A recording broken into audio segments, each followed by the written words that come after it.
যেহেতু দেশের অনেক পরিস্থিতি আছে, স্বাভাবিকভাবেই সবকিছু হয়তো আমার উপরে না।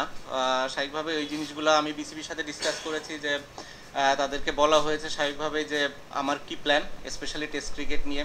এই টেস্ট এবং হোম সিরিজ আমি মানে যেটা ফিল করেছিলাম যে আমার লাস্ট সিরিজ হবে টেস্ট ক্রিকেটে স্পেশালি, সো ওইটা নিয়ে আমার চিন্তা ছিল। এবং এভাবেই ফারুক ভাইয়ের সাথে এবং বোর্ডের সিলেক্টরদের সাথেও কথা বলা হয়েছে যে যদি সুযোগ থাকে, আমি যদি দেশে যেয়ে খেলতে পারি, মিরপুর টেস্ট হবে আমার জন্য লাস্ট, স্পেশালি টেস্ট ক্রিকেটে।